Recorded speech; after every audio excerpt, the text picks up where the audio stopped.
Hi guys, Ronnie here. Now most of the time in my videos I talk about big components and upgrades like wheels, group sets, frame sets, complete bike builds and so on. But today I want to focus a little bit on the small things that actually can make a huge difference and a very tangible one, because even though getting some air wheels is a pretty sick upgrade, you are not always able to tangibly tell the difference. So I have created a list of small upgrades that I really like to do to customers' bikes, and I also choose these parts when building custom bikes and not upgrading regular bikes. So the first thing I would say I really like changing is the bar tape. Now most stock bikes come with some very cheap wooden feeling cork tape that's not very grippy, not very good to hold on to, and not very good looking, and also not very long lasting, to be honest. I can't really say that I've tried every bar tape on the market, but there are some I like and some I don't. So my personal favorite is lizard skins, and that's basically in either thickness. You really need to tune that to your own personal preference. I really like the 2.5 mil, the 1.8 is also good, and 3.5 is good for some more casual applications, more leisurely riding or some off-roading. But still on my cross bike I like to use the 2.5. Another tape I really like is the Super Cas. These are all quite rubbery feeling, very grippy, tacky for the hands, and very comfortable, long lasting, so they tick all the boxes. Another thing you can do is basically you don't have to stick to your regular taping patterns. So if you got an aero bar, you can do an opposite wrap starting behind the lever hood. So this way basically your whole airflow section is exposed, and it's the best for aerodynamics. And then the finishing tape you get with these bar tapes, you can put that on the tops. So this way you got more grip when you decide to hold on to the tops, which I don't really recommend. You really aren't doing the aero shapes any favor if you're running on the tops. So what you should just do instead is to put your knees, sorry, your knees will be quite difficult to put here, but I meant your elbows, and you can get into a time trial like aero tuck, and this way you can go a lot faster for a lot less effort. Now we can also experiment with the amount of overlap you put on the bar tape.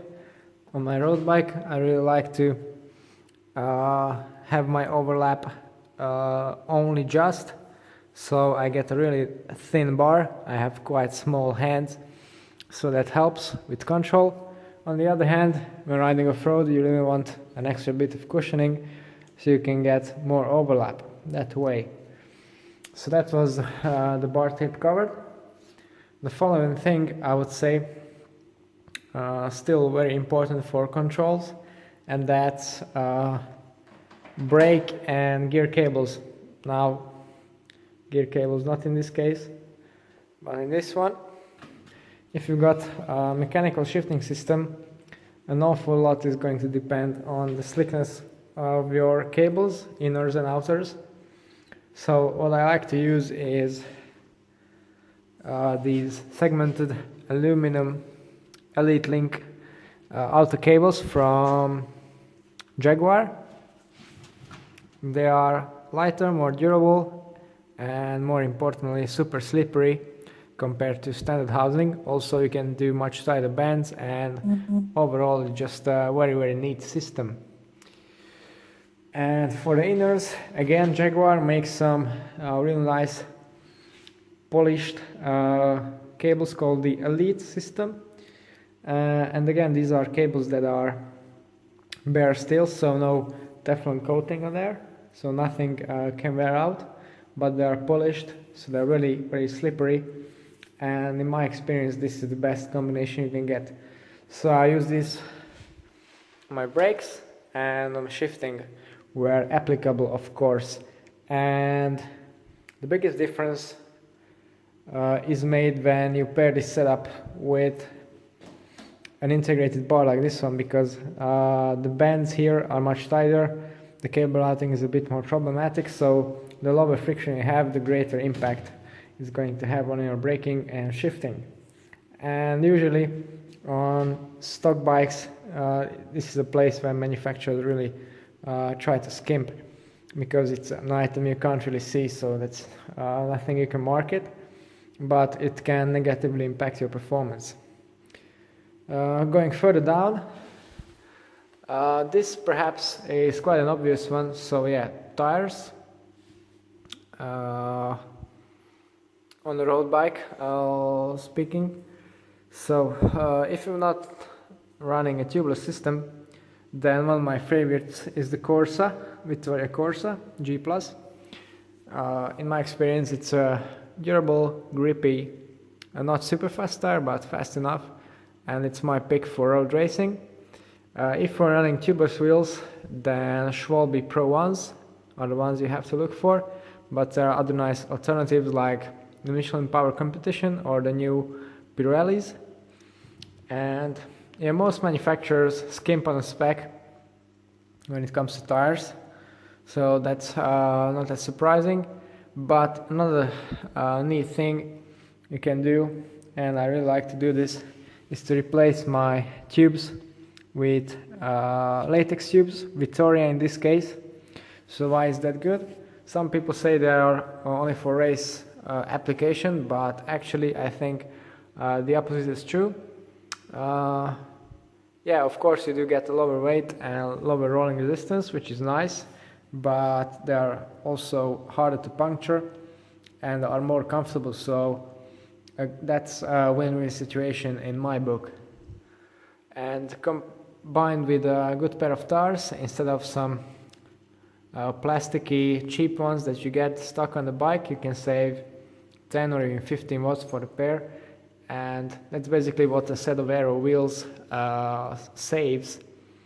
And the tires are independent of speed, of wind angles, road conditions, and they don't only improve speed. So, and of course they're much cheaper, so a good upgrade all around. Then going back on the bike, with the current crop of bikes, a press fit bottom bracket is probably what you're going to have on your frame, and most manufacturers spec some very cheap OEM items from SRAM or Shimano, perhaps Campagnolo, and these really aren't built to a high standard in terms of tolerances and quality. So even if you're not chasing after some wattage gains, you are probably better off replacing that bottom bracket. It doesn't have to be a ceramic unit. There are well-designed and well-functioning non-ceramic bottom brackets out there. In my bikes I use ceramic speed because, well, I race and I want to have that competitive edge, and I've never had any problems. They last extremely long, and I never had a creak or an issue like that, corrosion, anything like that.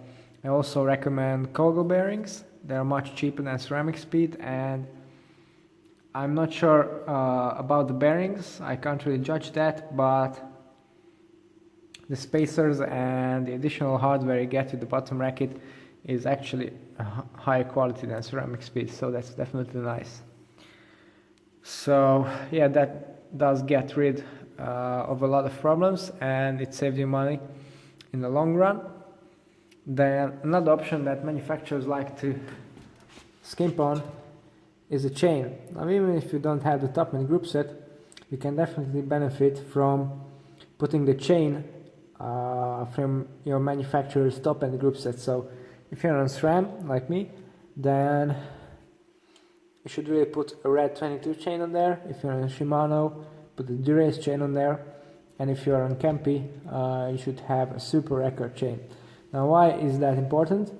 Well, chains are not really, the high-end chains are not really much more expensive than regular ones, and they are built to much higher tolerances, so that means lower drag, lower friction, longer lasting, and better shifting. So a win all around. I think it's definitely worth it to check out this option, and I'll also recommend ditching regular loops and waxing your chain, because for example this one has around 400 kilometers on it in dirty conditions, and it's basically still completely clean, and it also makes your whole drivetrain last longer. So not to mention of the performance savings, which could go as high as 7 watts for the chain only,